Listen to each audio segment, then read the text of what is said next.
Sahabat Nabi yang kesusahan mengucap syahadat di akhir hayatnya. Diriwayatkan dalam kitab Durratun Nasihin, bahwa Ali bin Abi Thalib berkata, "Suatu hari, kami duduk-duduk bersama Rasulullah Shallallahu Alaihi Wasallam. Tiba-tiba datang seorang lelaki mengucapkan salam. Assalamualaikum." Kami menjawab, "Waalaikumsalam."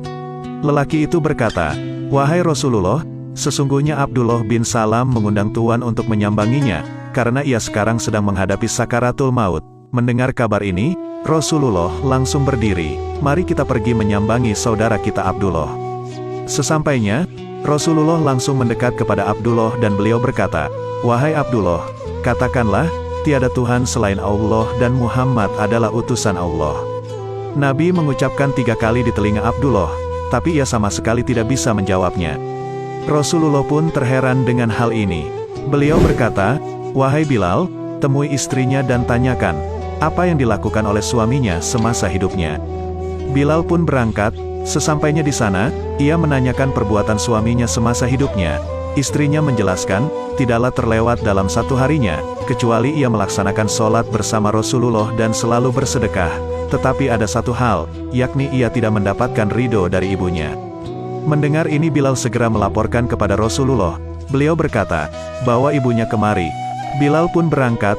Saat bertemu ibunya Abdullah, Bilal berkata, "Penuhilah panggilan Rasulullah." Ia menjawab, "Memangnya ada apa?"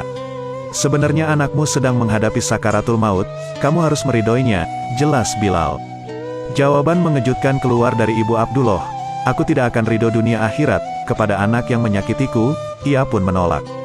Bilal kembali kepada Rasulullah dan menceritakan apa yang terjadi. Rasulullah berkata, "Wahai Umar, wahai Ali, pergilah kalian, dan ajak ibunya untuk mendatangi aku." Akhirnya Sayyidina Umar dan Ali berangkat. Kali ini yang menjemput adalah orang-orang yang disegani setelah Rasulullah. Sesampainya di sana mereka berkata, "Wahai orang tua Abdullah, Rasulullah memanggilmu, ikutlah bersama kami." Tetapi lagi-lagi ia menolak, "Apa keperluan Rasulullah dariku?" Dengan tegas Umar dan Ali berkata, "Sekarang kamu harus ikut bersama kami." Akhirnya ia menurut, dan saat tiba, Rasulullah berkata, "Wahai orang tua, lihatlah sekarang apa yang sedang menimpa anakmu." Ibunya berkata, "Wahai anakku Abdullah, demi Allah, aku tidak akan ridho kepadamu dunia akhirat." Mendengar ucapan ibunya, Rasulullah berkata, "Takutlah kepada Allah, ridhokanlah anakmu sekarang." Ia berkata, "Bagaimana aku meridhoinya, sementara ia semasa hidupnya pernah memukulku, dan mengusirku hanya karena istrinya, ia sangat durhaka kepadaku." Mendengar hal ini, Rasulullah tetap berkata, "Sesungguhnya kewajibanmu sekarang, hanya meridhoi anakmu, agar ia bisa wafat dengan baik." Akhirnya, karena perintah Rasulullah, ia berkata, "Wahai Rasulullah, saksikanlah bersama para orang-orang yang bersamamu, bahwa aku sekarang meridhoinya."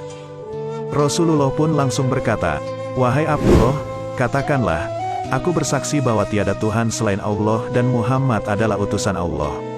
Akhirnya Abdullah bisa bersyahadat, dan ia wafat dengan tenang. Ketika Rasulullah usai memandikan dan menguburkannya, beliau bersabda, "Wahai orang-orang muslim, ketahuilah, barang siapa yang tidak berbakti kepada ibunya semasa hidupnya, maka ia mati dalam keadaan tidak bisa mengucapkan syahadat."